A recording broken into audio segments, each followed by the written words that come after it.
감사합니다. 너무 감사한 거는요, 참 하나님 다시 느끼지만 하나님은 참 좋으신 분이다, 이런 생각을 또 다시 해보게 됩니다. 제가 선교지에 있다 보니까 이렇게 아름다운 찬양을 들을 수 있는 기회가 거의 없습니다. 선교지뿐만 아니라 한국 교회가 이런 찬양들을 많이 상실하지 않았나, 이런 생각들을 해봅니다. 특별히 여러분들 그 찬양하시는 모습이 너무 미소가 아름답고요. 우리 장로님 오랜만에 뵀는데 저의 스승이시고 또 오랫동안 교회를 위해서 정말 놀랍습니다. 아직까지 찬양대에 이렇게 앉으셔서 예배를 돕고 또 하나님을 찬양한다는 것, 너무 저에게는 감동이지 않을 수가 없습니다. 여러분, 제가 중고등부 시절을 이 울산 대형교회에서 보냈는데요, 늦게 신학을 하고 목사 안수를 받았습니다. 2005년도인데요 목사 안수를 받고 제 마음속에 울산 대형교회에서 첫 번째 설교를 할 수 있으면 너무 영광이겠다, 이 생각을 했습니다. 그래서 목사님께 부탁을 드렸더니 흔쾌히 허락하셔서 제가 그 영광을 누렸었습니다. 그래서 첫 번째 저의 목사된 첫 번째 설교는 울산 대형교회에서 설교를 할 수가 있었고요. 지난번에 두 번째로 와서 선교 보고 한번 드렸고, 오늘이 이제 세 번째 단에 서서 여러분과 말씀과 은혜를 나누게 되었습니다. 저에게는 너무나 감격이고 너무나 기쁨이고 정말 하나님 좋으신 분이다, 이런 고백을 드리지 않을 수가 없습니다. 너무 감사합니다. 여러분, 오늘 본문 말씀에 보면 모든 민족이 하나님께 영광을 돌린다, 이런 내용의 말씀입니다. 여기서 제가 주목하는 것은요, 모든 민족, 우리 개인이 하나님을 찬양하며 하나님을 경배하며 하나님께 영광 돌리는 것은 당연한 거지만, 이 시편 기자가 오늘 왜 모든 민족이 이런 표현을 썼을까요? 이 모든 민족이 하나님께 영광을 돌린다. 여러분, 하나님께 영광을 돌린다는 의미가 무엇일까? 이것을 우리가 조금 이해하려면 하나님의 목표가 어디에 있는가, 이걸 조금 생각을 해보아야 합니다. 하나님께서 어디에 목표를 두시고 이 세상을 운영해 나가시는가. 여러분, 우리가 너무나 잘 아는 말씀, 모두가 다 암송하고 있는 말씀, 창세기 1장 1절, 우리 한번 같이 암송해 볼까요? 시작. 그렇습니다. 하나님께서 태초에 천지를 창조하셨다고 성경은 선포함으로 시작하고 있습니다. 이건 무슨 말씀이에요? 하나님이 창조주 되시고 창조하신 분이기 때문에 하나님이 주인 되시고, 하나님이 주인이시기 때문에 하나님께서 역사를 주관하시고 운영하시고 계시다. 모든 역사의 주인은, 운영자는 하나님이시다라는 것을 선포하고 있습니다. 이 창세기를 시작하면서요, 하나님의 이 창조 사역에 대해서 이렇게 창세기 1장에 쭉 기록하고 있는데요, 가장 눈에 띄는 반복되는 그 표현이 하나 있어요. 첫째 날 창조 사역을 마치시고 무엇이라고 표현하고 있습니까? 보시기에 좋았더라.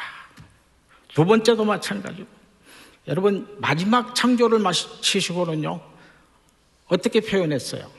하나님 보시기에 심히 좋았더라. 그냥 좋은 것도 아니고요, 심히 좋았다, 이렇게 표현하고 있는 것을 볼 수 있습니다. 우리가 감히 하나님의 이 좋았더라 하는 이 표현을 어떻게 이해할 수 있겠어요? 여러분은 하나님이 좋았더라 하는 이 표현 앞에서 어떤 마음을 가지고 하나님께서 이런 마음이셨을 거다, 이렇게 생각들을 하십니까?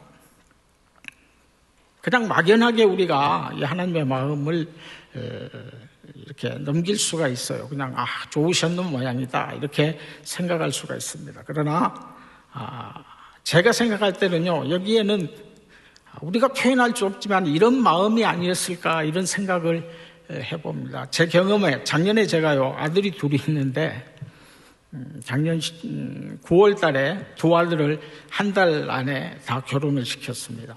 놀랍지 않습니까? 하나 보내기도 어려운데 두 아들을 한꺼번에 그냥 보냈어요. 요즘엔 보내는 거죠. 아들만 둘이기 때문에 여러분 이 딸에 대한 감정이 별로 없었어요. 그런데 좋은 점, 딸이 둘이 들어오니까요, 뭐가 제일 좋았겠어요, 제가. 아버님 이렇게 부르는데요, 이 마음이 그냥 살살살살 녹더라고요. 이게 들어보지 못한 이 음성이거든요. 하늘의 이 천상의 천사가 아버님, 여러분 하나님 마음이 좋았더라 하는 그 마음이요, 이 좋음에서 조금은 이해가 되더라고요. 우리가 하나님 앞에 나와서 예배드릴 때 하나님 아버지 이렇게 하나님을 찾고 하나님 앞에 부르짖고 하나님을 찬양할 때 하나님 마음도 이런 마음이시지 않을까, 이런 생각들을 제 경험을 통해서 해보았습니다. 여러분 할아버지들 요즘에 다 동영상들 이 핸드폰에 저장해가지고 자랑하잖아요. 저도 이제 한 6개월 후면은 드디어 이제 손자가 될지 손녀가 될지. 근데 이제 저는 마음속에 나는 그러지 않으리라 이렇게 마음 먹어봅니다.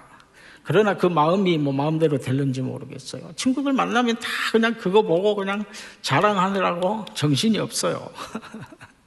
이쁘지? 막 그래, 이쁘지? 난 하나도 안 이쁜데. 그게 할아버지의 마음, 그게 하나님의 마음, 그 마음을 우리가 이렇게 이해할 수 있지 않을까 이렇게 생각이 됩니다. 그런데 이 하나님의 이 좋았다라는 마음이 손상되었습니다. 왜 손상되었어요? 아담과 하와가 하나님의 말씀에 불순종함으로 죄가 그들 마음속에 들어오게 되고 이 세상에 들어오게 되고 하나님과의 이 교제, 하나님 아버지 하는 이 마음, 이 부르짖음을 좋아하셨던 이 하나님과의 관계가 완전히 깨졌어요. 이제 하나님 앞에 나아가서 아버지라고 부를 수 없는 그러한 존재들이 되어버린 것입니다. 거기에 끝나지 아니하고요, 하나님께서 물론 추방하고 벌을 내렸지만 복음을 주셨잖아요.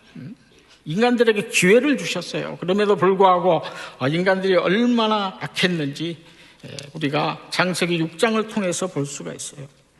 하나님께서 이 세상을 보실 때 사람들의 죄악이 세상에 가득함과 그의 마음으로 생각하는 모든 계획이 항상 악할 뿐임을 보셨다, 이렇게 기록하고 있어요. 하나님의 이 손상된 마음은 무엇이었습니까? 땅 위에 사람 지으셨음을 한탄하사 마음에 근심하셨다, 이렇게 표현하고 있거든요. 이게 두 번째 인간들의 실패입니다. 그리고 이제 세 번째 인간의 실패는 인간들이 자신의 이름을 내기를 원했어요. 성을 쌓기 시작합니다. 탑을 높이 쌓고. 그러면서 그들이 무엇이라고 얘기합니까? 우리들이 이 성을 쌓고 탑을 건축하여서 우리들이 이 세상의 지면에서 흩어짐을 면하자, 이렇게 얘기하는 모습을 우리가 이 창세기를 통해서 발견할 수 있습니다. 하나님이 이 모습을 보시고 이 인간들을 세상의 모든 땅으로 흩으셨어요. 언어를 혼합하고, 언어를, 이 표현이 빨리 안 되는데요, 언어를 완전히 뭐라 그래, 통하지 않게 했어요. 하여튼 하나님께서. 그리고 하나님께서 아브라함을 찾아오셨습니다. 아브라함을 찾아오셨어요. 무엇을 위해서 하나님께서 아브라함을 찾아오셨을까요? 아브라함을 찾아오신 하나님께서 너의 친척과 아버지의 집을 떠나라, 고향을 떠나라, 그리고 내가 내게 보여줄 땅으로 가라, 이렇게 지시하셨습니다. 그러면서 하나님께서 큰 민족을 이루게 하고 복을 주겠다고 약속하셨어요. 그리고 너를 축복하는 자에게 내가 복을 내리고 너를 저주하는 자에게 내가 저주하리니 땅의 모든 족속이 너로 말미암아 복을 얻을 것이라. 여러분, 하나님께서 아브라함을 찾아오시고 아브라함을 만나주시고 아브라함과 약속하신 이 약속은요, 아브라함 개인을 위한 약속이 아니었습니다. 모든 민족을 향한 하나님의 계획을 계시하고 있어요. 모든 민족을 향해서 하나님께서 어떻게 하시겠다고요? 복을 얻게 하겠다. 이렇게 약속하신 것을 볼 수가 있습니다. 여러분, 이 약속의 말씀은요, 아브라함 당시에 이미 아브라함에게 약속한 것이기 때문에 다 이루어졌습니다. 성경을 통해 보면 우리가 그것들을 발견할 수가 있어요. 그리고 예수 그리스도를 통해 이 약속이 이루어짐과 동시에 현재 지금 이 약속들이 현재 진행형으로 이루어져 가고 있어요. 그리고 장차 하나님께서 이 약속을 완성하실 거라고 말씀하고 있습니다. 이 약속은 그래서 이루어졌고 이루어져 가고 있고 그리고 이루어질 약속입니다. 이 약속은요, 세 가지 방향으로 흐르고 있어요. 먼저 우리들을 향해서 이 약속이 우리에게 복을 주시겠다는 약속으로 이루어져 가고 있는 것을 우리가 개인적으로 체험할 수 있고 또 말씀을 통해서 깨달을 수 있고 실질적으로 우리가 그런 축복들을 받아 누리며 살아가고 있는 것입니다. 그리고 세상의 이 악한 영들을 향해서 이 말씀이 이제 이루어지고 있어요.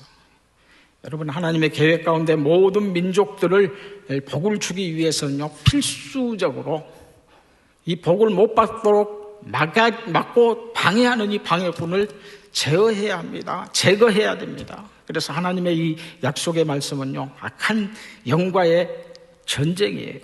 이 악한 영들을 다 이제 멸망시키고 우리를 완전하게 하나님께서 구원하셔야 되는 것입니다. 이게 이루어지지 아니하면 우리 모두에게 하나님의 이 복, 이게 임할 수 없기 때문에 그런 것이에요. 그리고 이 약속은 하나님을 향해서 이루어지고 있다.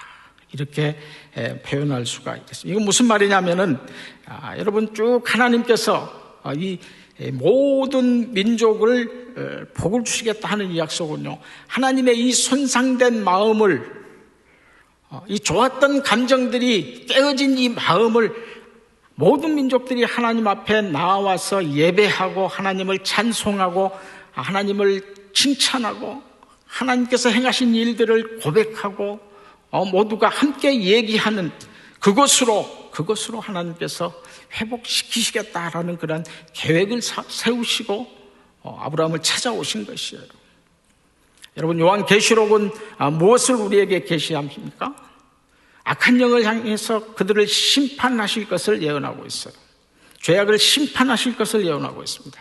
더불어서 하나님께서 모든 민족을 통해서 영광 받으시겠다고 그렇게 선포하는 그러한 그 계획을 말씀하는 것으로 요한계시록을 우리에게 주고 있는 것입니다. 여러분, 요한계시록 7장에 보면 이 하늘나라의 이 장엄하고 우렁찬 이 영광의 그 예배 모습을 우리에게 계시해 주고 있는 걸 볼 수 있습니다.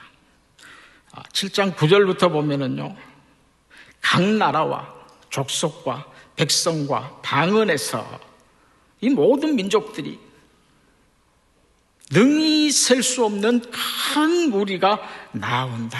이렇게 말씀하고 있어요. 모든 민족이 하나님 앞에 모여서 무엇을 해요? 큰 소리로 외쳐서 구원하심이 보좌에 앉으신 우리 하나님과 어린 양에게 있도다라는 이 구원의 이 체험들을 지금 간증하는 거예요. 선포하는 거예요. 모든 민족들이 하나님이 구원하셨습니다. 이걸 지금 외치는 것입니다. 그리고 그들이 보좌 앞에 엎드려 얼굴을 대고 하나님을 경배하였다. 아멘. 찬송과 영광과 지혜와 감사와 존귀와 권능과 힘이 우리 하나님께 세세토록 있을지어다. 이렇게 찬송하는 이 장엄한 예배의 모습을 요한계시록은 우리에게 계시하고 있습니다. 이게 하나님의 최종 목표예요. 아브라함에게 찾아오신 하나님의 목표. 모든 민족이 모여서 나에게 예배할 것이다. 그래서 여러분, 이 예배가 중요한 겁니다. 우리 이제 예배 회복의 해로 이렇게 표를 걸고 제일 먼저 기도하는 기도의 순서에 여러분, 이 예배가 우리의 심장 되게 하소서. 우리의 중심, 삶의 중심에 예배가 있게 하소서. 이렇게 우리가 모두 모일 때마다 기도하지 않습니까? 예배가 중요한 거예요. 예배가 무엇입니까? 여러분, 먼저 선교가 뭐예요? 제가 선교사이기 때문에 여러분, 선교가 뭐라고 생각하십니까? 선교가 세회에 나가가지고 뭐 구호물자 나눠주고 교회로 오라고 초청하고 교회 짓고, 이건 중요한 선교죠. 선교가 맞습니다. 그러나 그러한 어떤 국한된 선교가 아니라 이런 어떤 도구로 사용되는 그러한 모습들을 선교로 정의하는 것이 아니라, 선교는 무엇이에요? 선교가 왜 존재해야 합니까? 그 이유가 무엇입니까? 그거는요, 예배가 존재하지 않은 곳에 가서 하나님께 예배드리는 예배를 만드는 것이 선교인 줄로 믿습니다. 그곳에 예배가 없기 때문에 우리가 나아가는 거예요. 왜 예배가 중요합니까? 하나님이 가장 기뻐하시는 것이 이 예배이기 때문에 그런 것입니다. 하나님은 예배 받으시는 걸 가장 좋아하세요. 하나님은 찬송 받으시는 걸 가장 좋아하세요. 이 예배가 없는 곳이기 때문에 우리가 나가서 땀 흘려서 예배하고, 함께 모여서 예배하게 하고, 단기 선교로 와서 함께 예배하고. 여러분, 단기 선교 제가 많이 받습니다. 1년에 뭐 10팀도 받고요. 어떤 때는 한 20팀도 받고, 이렇게 많은 팀들이 와서 함께 일하고 땀 흘려 하는데요. 가장 중요한 게 뭐냐면은, 단기 선교에서 가장 중요한 게 뭐냐면요, 그 예배가 아직 활성화되지 않은 그곳에 가서 우리가 함께 예배하는 거예요. 여러분, 나가서 일하는 것도 중요하고 그들을 도우는 것도 중요하고 많은 물자들을 나눠주는 것도 중요하지만, 그러나 더 중요한 것은 무엇이냐면, 우리가 놓치지 말아야 할 단기 선교의 핵심은 뭐냐면은, 가서 정말 그 한 시간, 우리가 드리는 그 예배 한 시간에 우리의 목숨을 거는 것입니다. 진정한 예배를 우리가 매주 교회에서 드리지만, 그것과 더불어서 선교의 현장에 나가서 또 예배하는 것, 예배 드리는 것, 하나님을 높여드리는 것, 하나님의 하신 일들을 고백하는 것, 이게 선교의 중심인 거예요. 참된 예배는 무엇일까요? 참된 예배가 무엇일까요? 참된 예배는요, 우리가 깨달은, 우리가 체험한 이 좋으신 하나님, 이 좋으신 하나님을요, 우리의 마음과 정성과 뜻을 다해서 입술을 열어서 찬송하는 것입니다. 그것도 개인적으로 찬송하는 것도 중요하지만 공적으로, 공개적으로 찬송하는 것, 이게 참된 예배예요. 그리고 하나님이 하신 일을 이야기하는 것입니다. 공개적으로 이야기하는 것이에요. 하나님이 이런 일을 내 인생에서 이렇게 하셨습니다 라고 고백하는 것, 하나님은 참 좋으신 분입니다 라고 우리가 입술을 열어서 하나님을 찬송하는 것, 이것이 참된 예배예요. 우리가 예배를 자칫 잘못 생각하면은요, 예배자들, 인도자들, 기도자들 혹은 찬양대, 본인들의 자랑거리로 예배를 잘못 드릴 수가 있습니다.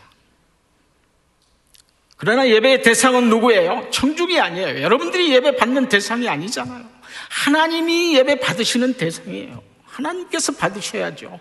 그렇다면 우리의 마음은 무엇이에요? 우리의 마음은 예배자로서, 헌신자로서, 제사의 제물로서 온전히 하나님께 드리는 것입니다. 이게 없으면요, 예배는 실패. 그래서 예배는 중심이 되는 것도 중요하지만 예배가 전체가 돼야 돼요.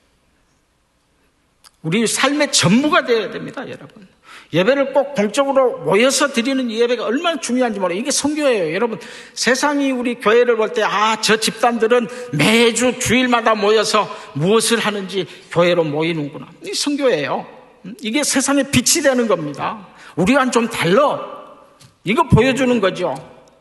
그러나 이 공적인 예배도 중요하지만 그 외에 우리의 삶 전체에서 여러분, 우리가 깨달은 하나님을 공개적으로 찬양하고 그리고 하나님에 대해서 얘기할 수 있는 이 예배를 우리가 우리의 삶 속에서 드려야 되는 줄로 믿습니다.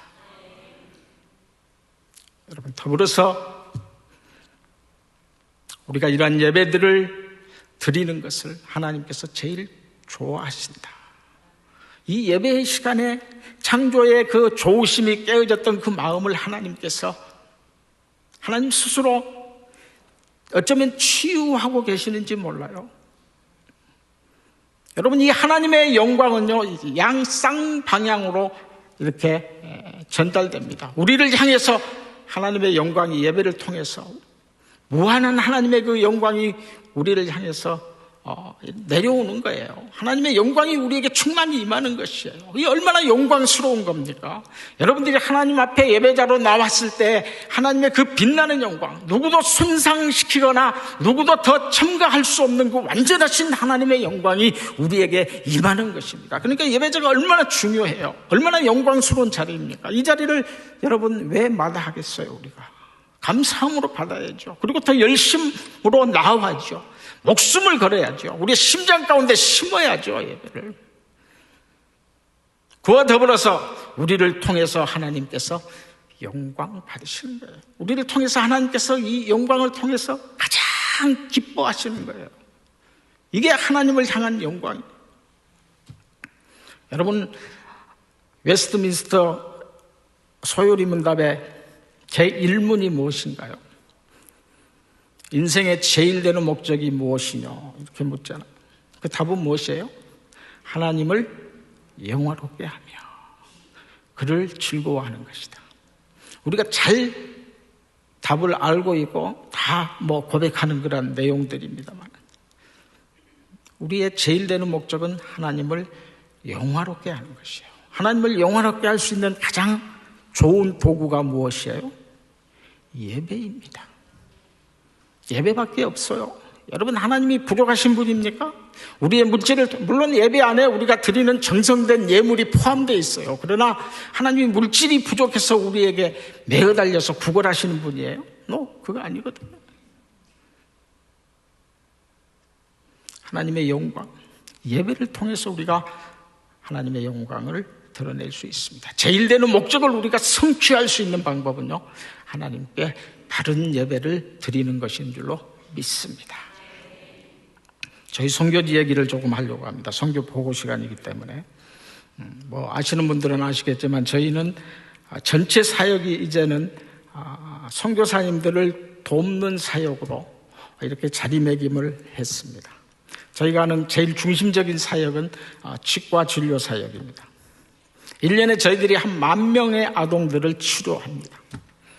1, 2, 3월 달에는 굿네이버스라는 구호단체 큰 단체와 협력해서 한 3,000명 정도 저희들이 매해 치료를 하고 있습니다. 그리고 후반부에 가서는 4월 달부터 12월 달까지는요 30교회, 30군데의 선교사님들과 이 결연이 되어 있어요. 그래서 매년 그맘때는 그 선교사님 교회나 사역지나 학교나 찾아가서 치료를 합니다.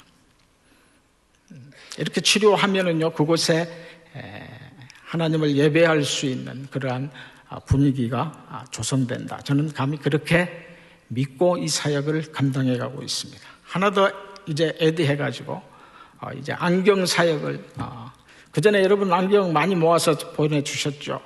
이 안경 사역을 드디어 이제 내년부터 본격적으로 버스가 하나 들어왔어요. 25인승 버스가 들어와서 거기에다 안경점을 지금 셋업하고 있습니다. 이 치과 버스하고 같이 들어갈 거예요. 이렇게 지원하는 사역을 하고 있습니다. 물류를 통해서, 물자를 통해서 여러분, NGO들하고, 저희가 NGO로 등록이 되어 있기 때문에 NGO들하고 이렇게 협력해서 물품을 새거 이렇게 기부받는 거 이렇게 컨테이너로 가져오기도 하고 그냥 박스로 이렇게 가져오기도 하고 해서 선교사님들에게 나누어 줍니다. 이제 우리가 이 사역을 한 4, 5년 지금 계속하고 있는데요. 이제 유명해졌어요. 그래서 신뢰가 쌓여 있고 우리 물건은 받으면 뭐 후회는 안 한다 이렇게 다들 인식을 하고 있기 때문에요. 뭐 한 컨테이너 정도 이렇게 들어오는 물건 이제 신청 받습니다 하면은요 2시간이면 다 나가요. 뭐 자랑하려고 하는 건 아닌데 뭐 어쨌든 간에 이 선교지를 돕기 위해서 저희 선교사들이 지금 저희 안에 이게 어떤 뭐 약속되고 협약해서 일부러 만들어서 조직을 만들어서 하지는 않지만 6 선교사님들이 함께 그냥 뭐 필요해서 서로 도우면서 이렇게 일을 감당해 가고 있습니다.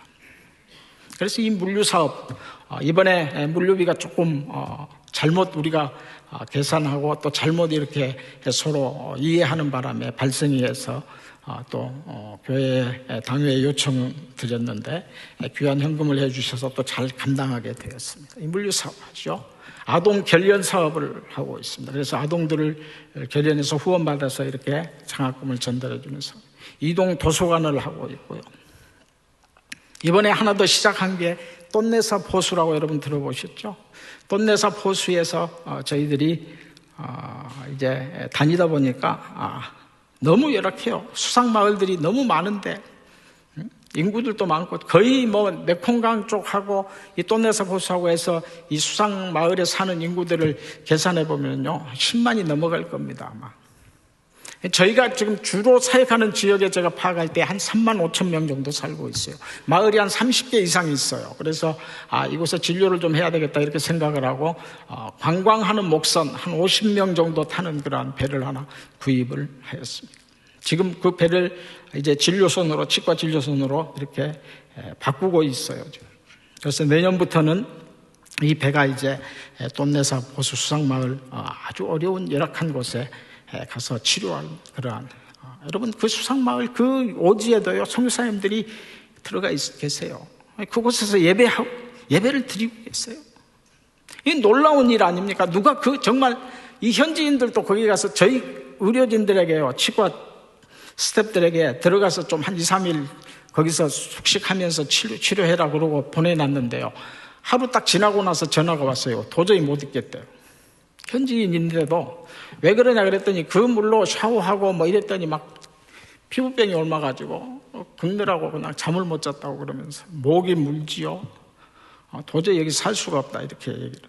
이런 열악한 곳에도 놀라우게 선교사님들이 들어가셔서 교회를 세우고 예배가 존재하지 않은 그곳에 하나님을 찬양하는 예배를 만들고 하는 이러한 곳이기 때문에 우리가 또 안 들어갈 수가 없잖아요. 그래서 그 일을 준비하고 한 3, 4년 지금 계속 기도하고 했는데 이제 드디어 내년부터는 이 진료선이 이제 또 그곳에서 많은 영혼들을 하나님 앞에 예배할 수 있는 그런 사람으로 불러들이는데 같이 협력하는 그런 일을 감당할 수 있게 되었습니다.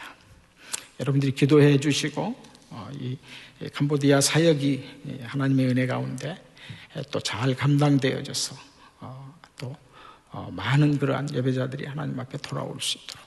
여러분 캄보디아는 기독교 비율이 너무 작아요. 제가 10년 전에 갔을 때도 2%였어요. 10년이 지난 지금도 이상하게 통계는 2%예요. 이거 많이 인심 써가지고 2%라고 그럽니다. 통계적으로 1.5% 뭐 조금 넘었다는 그런 단체도 있고 뭐 이렇게 정확한 통계들이 안 나오지만 인심 많이 써서 그래 한 2% 돼 이렇게 얘기를 합니다. 이런 너무 정말 아직도 복음을 들어야 할 복음을 듣고 하나님 앞에 돌아와서 정말 진정한 예배자로 설 수 있는 그런 영혼들이 얼마나 많은지 몰라요. 우리를 통해서 또 많이 나가 있는 선교사님들 수많은 선교사님들을 통해서 이제 캄보디아 땅에 하나님의 예배가 회복되며 그들의 중심에 그들의 삶 전체에 하나님의 예배가 세워지도록 여러분들이 기도해 주시고 협력해 주시기를 간절히 소원합니다. 기도하겠습니다. 하나님 은혜를 감사합니다. 오늘 이 자리에 우리가 또 함께 모여서 하나님의 이름을 찬양하며 너무 좋으신 하나님 우리에게 복 주시고 우리에게 구원 주시고 또 우리의 삶 가운데 오셔서 우리의 삶 가운데 간섭하시고 우리를 인도하셔서 하나님을 예배할 수 있는 예배자로 세워주신 그 은혜를 우리가 고백하며 함께 찬양합니다. 하나님 우리의 마음을 하나님을 향할 수 있도록 늘 붙잡아 주시고 우리의 삶 전체가 하나님을 향한 감사와 기쁨과 축복과 고백이 넘쳐나는 그런 삶이 될 수 있도록 하나님 함께하여 주시옵소서. 선교 현장에 동일한 은혜로 하나님 허락하여 주시옵소서. 예수님의 이름으로 기도합니다. 아멘.